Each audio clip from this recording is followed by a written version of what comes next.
जी अस्सलाम वालेकुम। I am Majid Ali an ICAP qualified chartered accountant. आज के हमारे जो स्टैंडर्ड्स हैं वो IS 37, IFRS 16 और जो है ना IS 12 जो डिस्कस करने जा रही हैं। तो आइए चलते हैं हम स्टैंडर्ड्स की तरफ। पहला standard IS 37, that is relating to provisions, contingent liabilities and contingent assets. Effective date इसकी 1 जुलाई 1999 है। ठीक है, काफ़ी पुराना स्टैंडर्ड है क्योंककि इसकी जो रिक्वायरमेंट्स हैं इससे परटेनिंग जो है वो मतलब रिलेटेड रिक्वायरमेंट्स जो हैं, जैसे स्टैंडर्ड्स सेटिंग बॉडीज ने स्टैंडर्ड्स को अडॉप्ट करना स्टार्ट किए थे तो अर्ली स्टैंडर्ड्स में से ये स्टैंडर्ड्स हैं। ठीक है, स्कोप है इसका जी, exclude provisions, contingent liability and contingent asset arising from non-onerous executory contracts। ठीक है, अभी हम पढ़ेंगे कोई कुछ ऑनरस कॉन्ट्रैक्ट हैं, कुछ नॉन ऑनरस हैं। ऑनरस कॉन्ट्रैक्ट वो होता है कि जिसको एग्जीक्यूट करने के मतलब अगर आप उसको आप फुलफिल करते हैं तो आपका खर्चा ज्यादा है, बेनिफिट कुछ भी नहीं है।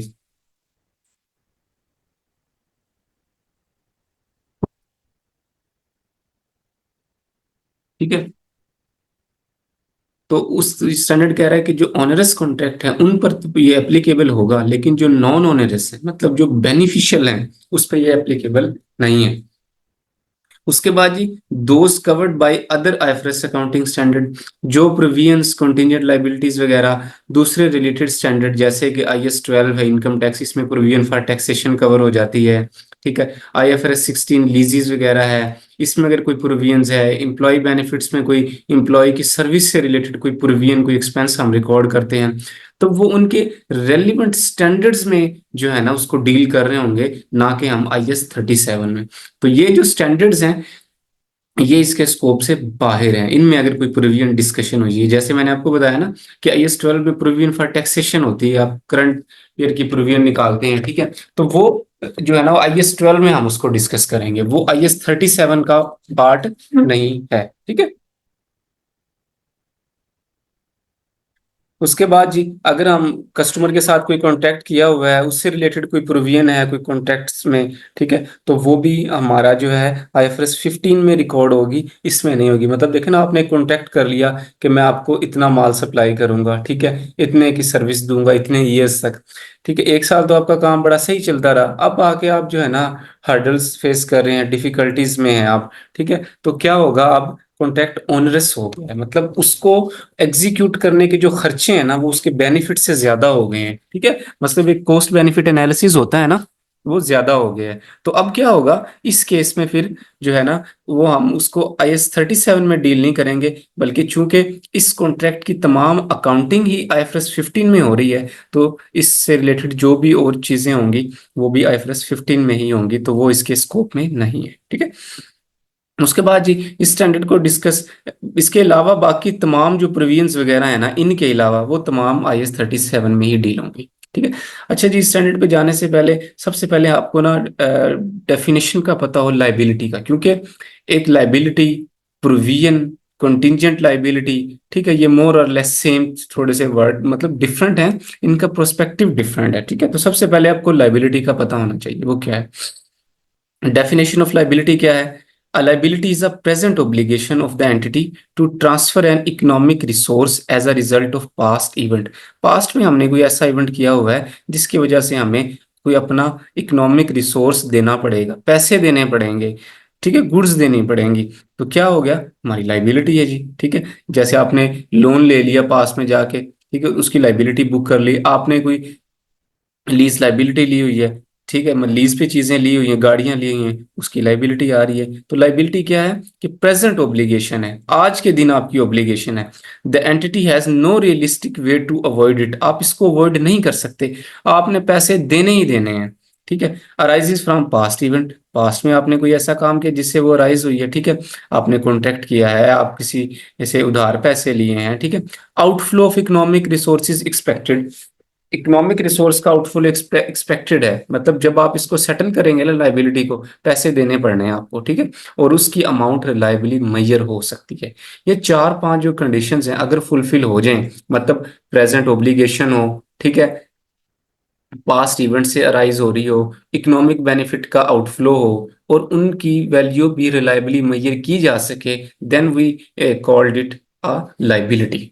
ठीक है। ठीक है जी, ये तो लाइबिलिटी की डेफिनेशन होगी। तो अब बात जाते हैं हम किसकी डेफिनेशन पे, कंटिंजेंट लाइबिलिटी के डेफिनेशन पे। ठीक है। कंटिंजेंट लाइबिलिटी क्या होती है? अ पॉसिबल ऑब्लिगेशन, उधर थी प्रेजेंट ऑब्लिगेशन, इधर है पॉसिबल ऑब्लिगेशन। ठीक है। That arises from past event whose existence will be confirmed only by the occurrence or non-occurrence of one or more uncertain future event। ठीक है। एक पॉसिबल ऑब्लिगेशन है। ठीक है। और उसकी एग्जिस्टेंस कंफर्म होगी कब, कि जब कोई इवेंट फ्यूचर में अनसर्ट इवेंट अकर हो ना हो। ठीक है। लेकिन ये अराइज कहाँ से हुई है? पास्ट इवेंट से ही हुई है। ठीक है। और इसकी जो अमाउंट है ना वो भी रिलायबली मेजर नहीं की जा सकती। ठीक है। मतलब लाइबिलिटी की सारी कंडीशन फुलफिल इसमें नहीं हो रही, इसीलिए हम इसको कंटिंजेंट लाइबिलिटी कह रहे हैं।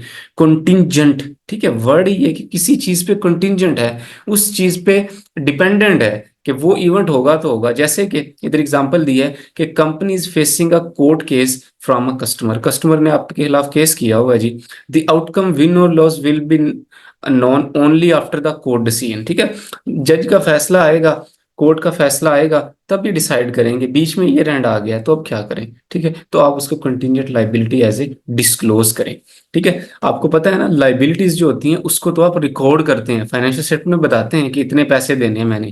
कंटिंजेंट लाइबिलिटी में जस्ट नैरेटिव फॉर्म में आप डिस्क्लोज कर देते हैं, और जिस हद तक रिलायबल एस्टिमेट किया जा सके वो अमाउंट आप बता देते होते हैं। ठीक है। कंटीजेंसी एंड कमिटमेंट्स के नोट में आ रहा होता है ये।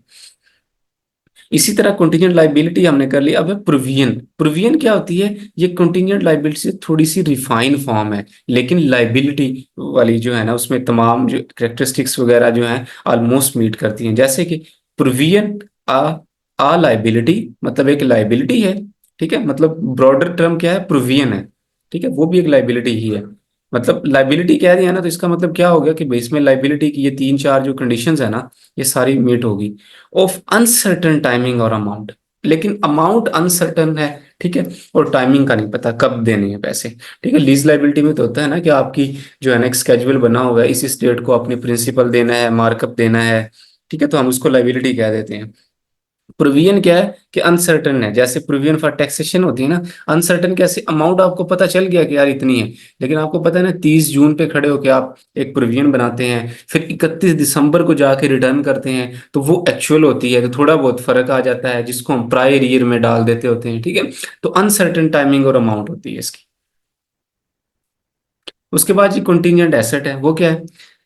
Contingent asset possible asset. ठीक है। जैसे कंटीजेंट लाइबिलिटी थी ना, पॉसिबल ऑब्लिगेशन थी, ऐसी इसी तरह कंटीजेंट एसेट भी पॉसिबल एसेट है। That arises from past event and whose existence will be confirmed only by the occurrence or non occurrence of one or more uncertain event. ठीक है। तो एग्जिस्ट मतलब देखे ना कि कोर्ट में केस गया हुआ है। ठीक है। हो सकता है आपके हक में फैसला आ जाए, या आपने किसी पे केस किया हुआ है। ठीक है। आपको चीजें रिकवर हो ना हो। ठीक है। तो ये भी पॉसिबल है, लेकिन ये कंटिंजेंट चीजें।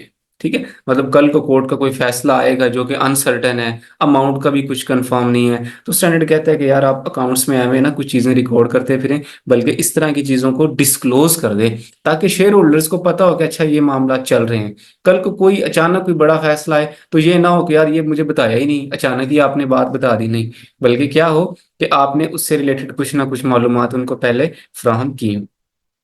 ठीक है। उसके बाद ये रिकग्निशन है। प्रोविजंस को तो आपको पता है कि लाइबिलिटी होती है, रिकग्नाइज करना होता है अकाउंट्स में। ठीक है। ये कंडीशंस मीट होनी चाहिए। कौन सी? The entity has a present और लीगल कंस्ट्रक्टिव ऑब्लिगेशन। ठीक है। मतलब कुछ आपकी लीगल या कंस्ट्रक्टिव भी हो सकती हैं ऑब्लिगेशन। जैसे कि लीगल तो ये है ना कि कोर्ट का फैसला आएगा, लीगल है, वो बाइंडिंग है, आपने कॉन्ट्रैक्ट कर लिया। ठीक है। किसी के साथ तो वो आपने पैसे देने ही देने हैं। कंस्ट्रक्टिव ये है कि आपने अपने जो है एक्शन से, ठीक है, आपने जो अपनी प्रैक्टिस से ये लोगों के माइंड में एक बात डाल दी कि यार ये वो काम जो है ना मैं करूंगा। ठीक है। जैसे कि आपको आपके एम्प्लॉयज को पता है कि आप हर साल जैसे ही ईयर एंड क्लोज होता है ना तो उनको एक बोनस देते हैं। ठीक है। तो वो अब प्रोविजन है एक तरह की, आप इसको डाल लें अपने अकाउंट्स में। ठीक है। प्रोविजन इसको क्योंकि ये ना कंस्ट्रक्टिव, आपने आपकी पिछली पास्ट प्रैक्टिसेस ऐसी हैं। ठीक है। ठीक है। आपके पिछले मामलात ऐसे हैं कि जिनसे लगता है कि यार आप ये पैसे भी पे करेंगे। ठीक है। तो आप आज ही इसकी प्रोविजंस बुक कर लें, मतलब ये किसी इवेंट पे अब जो है ना वो डिपेंडेंट नहीं है। उसके बाद है रिलायबल एस्टीमेट भी है। आपको पता है, एम्प्लॉयज को पता है कि जनाब जो है हर दफा हमें हर एक सैलरी जो है ना ईद बकरा ईद पे जो है ना वो मिल जाती है बोनस के तौर पे। तो आपको लायबिलिटी का भी पता है, अमाउंट का भी पता है, ठीक है। तो आप इसको रिकॉर्ड करें, एज ए प्रोविजन रिकॉर्ड करें, इसको सिर्फ डिस्क्लोज ना करें बल्कि इसको अकाउंट्स में रिकॉर्ड करें, बुक करें। अमाउंट्स बताएं कितनी है, उसको प्रॉफिट एंड लॉस में लेके जाएं, उसको लायबिलिटी शो करें। रिकॉर्ड करने का मतलब ये चीज है, ठीक है। और डिस्क्लोज करने का क्या है कि आप कंटीजेंसी एंड कमिटमेंट्स के नोट में जाएं और उधर जाके लिख दें कि जनाब जो है ना मेरे खिलाफ केस चल रहा है, ठीक है, वो कोर्ट में है, मेरी लीगल काउंसिल ये कह रही है कि हमारे हक में फैसला आएगा। अगर ना भी आया, फेवरेबल या अनफेवरेबल, तो उसकी इतनी इंप्लीकेशंस हो सकती हैं, जस्ट डिस्क्लोज कर दें, ठीक है। तो कंटीजेंट लाइबिलिटीज को क्या करते हैं, are not recognise, just disclosed. Contingent asset भी ऐसे ही हैं कि रिकग्नाइज नहीं किए जाते बल्कि सिर्फ डिस्क्लोज किए जाते हैं। उसके बाद जिनकी मेजरमेंट से रिलेटेड है कि किस वैल्यू पे मेजर करेंगे कंटीजेंट एसेट और लाइबिलिटीज को, तो स्टैंडर्ड आपको कहता है कि आपने ना बेस्ट एस्टीमेट लगाना है कि कितने खर्चा लगेगा आपका, बेस्ट एस्टीमेट ऑफ एक्सपेंडिचर, ठीक है। तो उस हिसाब से आपने इसको रिकॉर्ड करना है, ठीक है। अगर प्रोविजन है तो रिकॉर्ड करना है, अगर कंटीजेंट एसेट है तो आपने इसको जो है वो क्या करना है, डिस्क्लोज करना है, ठीक है। रिपोर्टिंग डेट पे मतलब आप कितने पैसे देने के जो है ना जवाबदेह होंगे, ठीक है। तो आपने उस हवाले से बेस्ट एस्टिमेट लगाना है। उसके बाद है कि अगर एक से ज्यादा एस्टिमेट हो, लार्ज पॉपुलेशन हो, तो आपको फिर पता है कि आप पॉसिबिलिटी प्रोबेबिलिटीज वगैरह लगा लेते हैं, ठीक है। बेस्ट एस्टिमेट आपने लगाना है, रिस्क वगैरह को जेन में रख के करना है। उसके बाद है कि where the effect of the time value of money is material, ठीक है। एक अमाउंट है, वो केस को पता है कि यार इस तरह के केस ना 3-4 साल चलते रहते हैं, ठीक है। तो इसमें टाइम वैल्यू ऑफ मनी का एलिमेंट भी आ गया। तो आप इस केस में क्या करेंगे, स्टैंडर्ड कहता है कि आपने इस केस में फिर क्या करना है, डिस्काउंटिंग का इम्पैक्ट लेके आना है। एक डिस्काउंट रेट के हिसाब से आपने चीजों को एडजस्ट करना है, ठीक है। Gains from the expected disposal of asset are not taken into account in measuring the provision, ठीक है, रीइंबर्समेंट। आपने मतलब जो आप फ्यूचर में एसेट बेचेंगे उन पे जो गेन आएगा, आपने उस गेन को अपनी प्रोविजन के अगेंस्ट सेटल नहीं कर देना, ठीक है। मतलब ये ना करें ना कि आपको पता है कि यार इम्प्लॉयज को मैंने बोनस देना है, ठीक है, 10 मिलियन का, ठीक है, आप इस पे तो राजी हैं कि 10 मिलियन की प्रोविजन रिकॉर्ड करें, लेकिन साथ ये कहते हैं कि यार मेरे पास एक पुरानी कार खड़ी है, मैंने वो बेचनी, आजकल कार की बड़ी मालियत है, तो लिहाजा क्या होगा, अभी मैं नहीं बेच रहा, 2 महीने बाद बेचूंगा, और मुझे पता है कि यार कम से कम मुझे ना 1 मिलियन का गेन आ जाएगा। तो आप कहते हैं कि जैसे मैं 10 मिलियन रिकॉर्ड कर रहा हूँ एज एक्सपेंस प्रोविजन बोनस का, तो ये भी तो मेरा गेन ही है ना, इसको मैं इसको नेट कर देता हूँ 9 मिलियन। तो स्टैंडर्ड आपको कहता है कि आपने ये हरकत नहीं करनी, ठीक है। मतलब आपने जो एक्सपेक्टेड डिस्पोजल वगैरह है ना एसेट की, उनसे रिलेटेड जो गेन है वो आपने जो है वो रिकॉर्ड नहीं करना। तब ही वो करना है कि जब वो उसी से रिलेटेड हो, मतलब रीइंबर्समेंट उससे रिलेटेड हो। मतलब लेट्स सपोज ऐसे हो सकता है कि जो जो इम्प्लॉयज से जो है ना आपने उनको बोनस देना है ना, आपने रखा हुआ है कि यार उनको एक सैलरी बोनस मिलेगी, और ठीक है, और हर इम्प्लॉय ना मुझे एक कमिटमेंट देगा कि वो 1,000 रुपीज जो है ना वो कंपनी के अकाउंट में जमा करवा देगा। तो अब क्या हुआ कि आपने, नॉर्मली ऐसा होता है, जस्ट मैं फॉर एग्जांपल दे रहा हूँ इसको लिंक करने के लिए। अब देखें इस केस में क्या हुआ कि आप जो उनको पैसे पे करने जा रहे हैं ना, जो लाइबिलिटी बुक करने जा रहे हैं, उसी लाइबिलिटी से रिलेटेड आप उनसे पैसे भी लेने वाले हैं, ठीक है। तो रीइंबर्समेंट भी करने वाले हैं। तो इस केस में आप थोड़ा नेट कर लें उन चीजों को। उसके बाद है जी, provisions are reviewed at each reporting date, ठीक है। जो प्रोविजंस वगैरह आप करेंगे, आप उसको हर रिपोर्टिंग डेट पे क्या करेंगे, रिव्यू करेंगे, ठीक है। और करंट बेस्ट एस्टिमेट पे चीजों को लेकर आएंगे, उसमें कोई चेंज, मतलब लास्ट टाइम आपने जो है ना अज्यूम किया कि इतने पैसे देने पड़ेंगे, ठीक है, अब फिर ये रैंड आ गया, आपको लगता है कि नहीं यार मुझे शायद इतना देना पड़े, ठीक है। तो आप एस्टिमेट ही है ना, अकाउंट्स में सिर्फ नेगेटिव फॉर्म में लिखी हुई ना, आप उसको चेंज कर लें। It is no longer probable that an outflow of economic benefit will be required to settle the obligation the provision is released, ठीक है। अगर आपको लगता है ना कि यार मैंने प्रोविजन रिकॉर्ड की हुई थी लेकिन मामला बड़े सेट हो गए हैं, अब मैंने पैसे पूसे किसी के कोई नहीं देने, ठीक है, तो स्टैंडर्ड आपको कहता है कि उस प्रोविजन को रिवर्स कर दें। उसके बाद है जी, provisions are not recognised for future operating losses. आपकी कंपनी है, आप इलेक्ट्रॉनिक्स की कंपनी में काम कर रहे हैं, आपका बिजनेस अच्छा चल रहा है, प्रॉफिट कमा रहे हैं, लेकिन आपके ज़हन में ख्याल आ गया हो कल को अगर ये ना हो जाए, इंपोर्ट्स पे बंदिश ना आ जाए, रॉ मटेरियल महंगा ना हो जाए, ये ना हो जाए तो मैं शायद लॉस में चला जाऊं, तो मैं आज ही ना उसकी प्रोविजन रिकॉर्ड कर लेता हूं। तो स्टैंडर्ड आपको इस तरह की हरकत करने से भी मना करता है, कहते हैं कि आपने फ्यूचर ऑपरेटिंग लॉसेस की प्रोविजन बुक नहीं करनी। वो जब एक्चुअल में जो चीजें हो उनको उसी साथ जो है ना उसी तरीके से लेकर चलना है। वशी भाई, you got late today.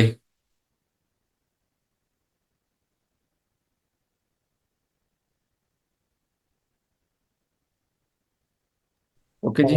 Yes sir, बस मैं इधर अभी ऑफिस से निकला हूँ।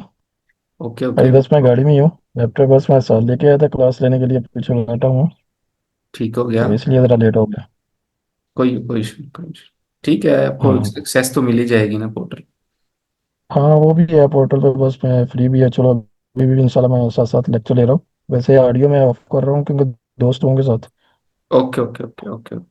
उसके बाद जी हाँ। एस्पेक्ट, ठीक है। अब मैंने ना इनको ना थोड़ा ना बाइफरकेट किया हुआ है कि एक लाइबिलिटी का वर्ड है, प्रोविजन है, कंटीजेंट लाइबिलिटी और कंटीजेंट एसेट। ये चारों चीजें ना थोड़ी इंटरलिंक्ड हैं। तो मैंने एक ट्राई की है एक टेबुलर फॉर्म में आपको चीजें कि इनमें क्या डिफरेंस है वो करने की। जैसे कि डेफिनेशन का फर्क है, लाइबिलिटी क्या है, प्रेजेंट ओब्लिगेशन। प्रोविजन क्या है, लाइबिलिटी है लेकिन अनसर्टेन टाइमिंग है इसकी। कंटीजेंट लाइबिलिटी क्या है, पॉसिबल ओब्लिगेशन। ठीक है। कंटीजेंट एसेट क्या है, पॉसिबल एसेट। ठीक है। तो जो ऊपर चीजें हम पढ़ कर आए हैं उन्हीं को मैंने एक टेबुलर फॉर्म में एक कंपैरेटिव वे में, ताकि आपको चीजें तमाम समझ आए, मतलब कोई भी चीजें रह ना जाएं, जो है उस हवाले से आपको बताया। जैसे देखें, जो लाइबिलिटी वगैरह है वो आईएफआरएस 9 में, आईएस 12 में कवर होती हैं, प्रोविजंस वगैरह। ठीक है। आईएस 37 में कंटीजेंसी कवर होती हैं, और कंटीजेंट लाइबिलिटी कवर होती हैं, और कंटीजेंट एसेट कवर होती हैं। तो ये सारी चीजें, ये टेबल जो है जो अभी हम पढ़ कर आए हैं वो ये सारा उसी से रिलेटेड है, लेकिन एक ही जगह पे समराइज्ड फॉर्म है इसकी। तो आप इसको रीड कीजिएगा, इंशाल्लाह समझ आ जाएगी आपको। उसके बाद जी ऑनरस कॉन्ट्रैक्ट, ठीक है। ये मैंने आपको बताया ऑनरस कॉन्ट्रैक्ट क्या होते हैं कि one where the unavoidable cost of meeting the obligation under the contract exceeds the economic benefit.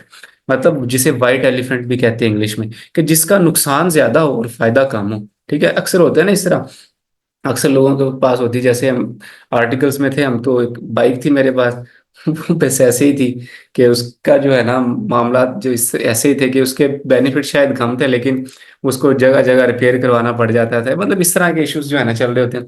तो ये ऑनरस कॉन्ट्रैक्ट एक होता है, मैं जस्ट आपको एक एग्जांपल देने के लिए बता रहा हूँ कि जिसके फायदे कम और नुकसान ज्यादा हो। ठीक है। अक्सर होते हैं इस तरह के, आपने लॉन्ग टर्म कॉन्ट्रैक्ट किए होते हैं, 2-2 साल के, 3-3 साल के।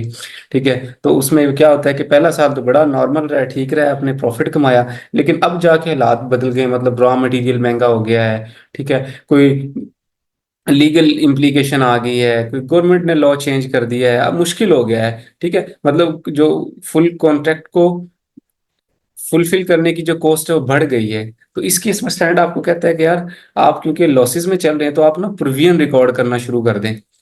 ठीक है। और अमाउंट क्या रखें, lower of the cost of fulfilling the contract. मतलब आप कॉन्ट्रैक्ट को फुलफिल करते हैं ना तमाम, मतलब अपने होशो-हवास में रहते हुए कहते हैं कि नहीं यार मैंने काम करके ही देना है। तो लेट्स सपोज आपको 100 रुपीज का 100 रुपीज लगेंगे आपके, ठीक है, कॉस्ट लगेगी। और अगर आप कॉन्ट्रैक्ट से दौड़ जाते हैं, भाग जाते हैं, तो आपको जो है ना पेनल्टी पे करनी पड़ेगी, वो 120 की है। तो स्टैंडर्ड कहता है कि आप प्रोविजन आज ही रिकॉर्ड कर लें, एंट्री कर लें कि provision for onerous contract debit 100 से लोअर अमाउंट से। ठीक है। और लाइबिलिटी क्रेडिट, ठीक है, 100 से लोअर अमाउंट से आपने करनी है। तो ये इसमें भी है कि भाई आप ऑन 37 में कि अगर कोई ऑनरस कॉन्ट्रैक्ट है जिसके फायदे कम और नुकसान ज्यादा हैं, ठीक है, तो उसमें फिर आप ना उसकी लाइबिलिटी जो है वो बुक कर लें।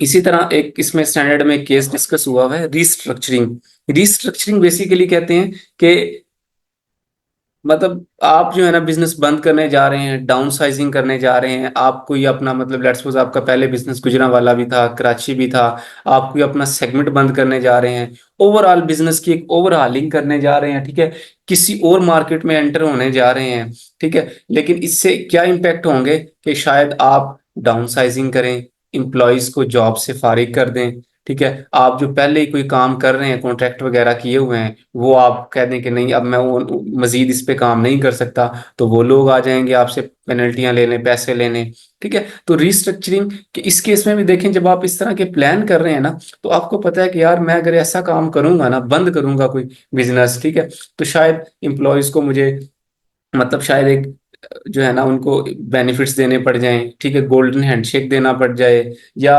गवर्नमेंट आके मुझे कहे कि भाई आप ये क्या कर रहे हैं, आप अचानक ही बंद करें, तो ये बेचारे इतने लोग हैं, ये बेरोजगार हो जाएंगे, आप इनको कोई कंपनसेट करें, ठीक है। तो इस तरह के मामलात में भी स्टैंडर्ड आपको कहता है कि आपको प्रोविजन बुक कर लेनी चाहिए जब इस तरह के मामला चल रहे हों।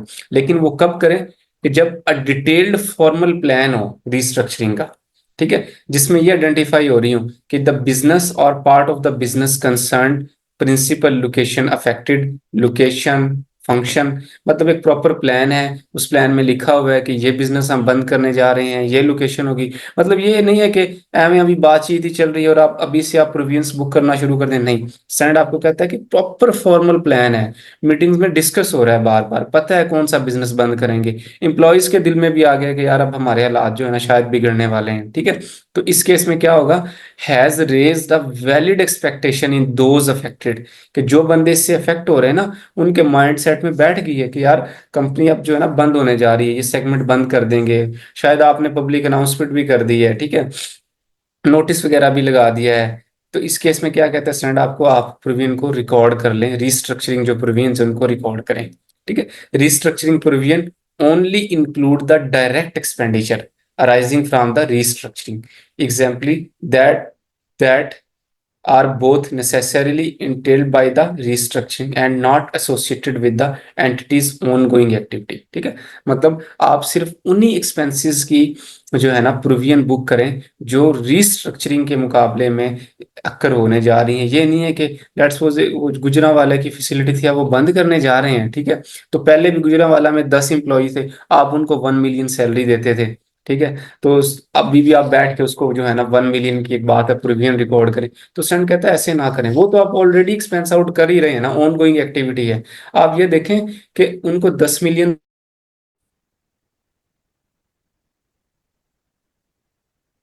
आप मतलब यार नेट चला गया था शायद।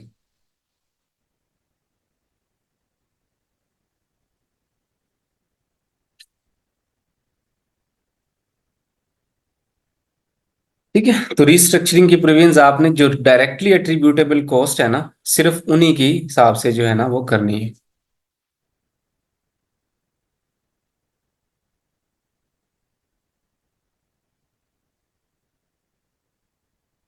तो ये जी स्टैंडर्ड था, ये 37। बशीर भाई इफ यू मतलब आप थोड़ा लेट आपने जो है ज्वाइन किया है, तो आई रिक्वेस्ट यू कि काइंडली स्टार्ट से क्लास लीजिएगा, इंशाल्लाह आपको जो है ये स्टैंडर्ड भी समझ आ जाएगा, कोई इतना मुश्किल स्टैंडर्ड नहीं है।